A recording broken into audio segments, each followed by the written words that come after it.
Hello friends, welcome to my channel Ranjita पेट पूजा। आज पेट पूजा अच्छी आपण मन भेजिटेबल चकुली।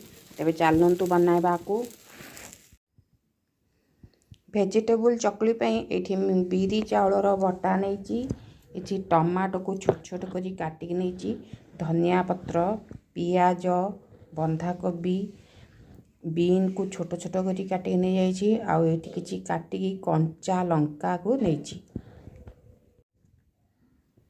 प्रथमे बिरी आ चाउलर बटा भितर रखि कटा बंधाकोबी, पियाज, धनिया पत्र, टमाटो, कटा बीन आउ रखि लंका को पकई नवा एवं स्वाद अनुसार लूण दे यह भल भाव गोलाई नवा।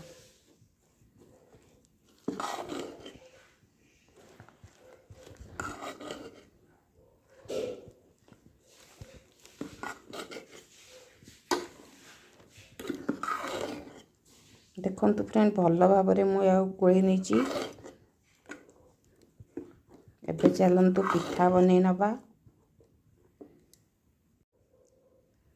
जेहेतु यहाँ भेजिटेबल चकुली से भेजिटेबल परिमाण टिके अधिका रही ही पार्टी को भल लगे और टेस्ट भी लगे। से मुझे अधिका भेजिटेबल ये पकई।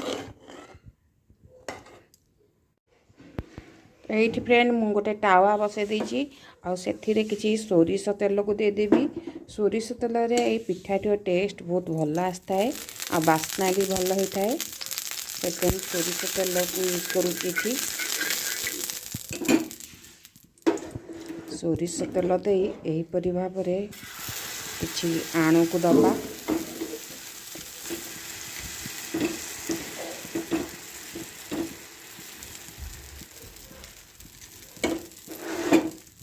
एवं 2 मिनिट यह घोड़ाई दबा। फ्रेंड लो फ्लेम रे ही पिठाटी को करने को देवे, ना भेजिटेबल गुड़िक सीझीबनी। तो गोटे साइड सीझी सारा पर आम आर साइड को उल्टे दबा। देखो फ्रेंड गोटे साइड एटा भल भाव हो गलानी। एबे आर साइड को उल्टे दबा।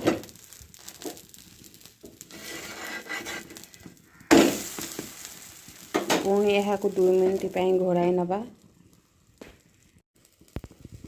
घोड़न काढ़ी देखा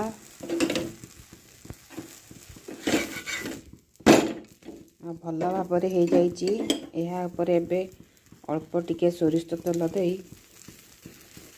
भल भाव यहाँ भाजी नवा।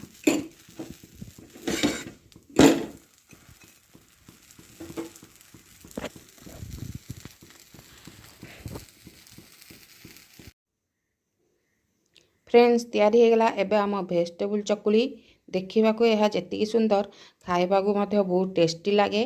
घरे बनातु। वीडियोटी भल लगे प्लीज़ लाइक कमेंट करूँ। Thank you.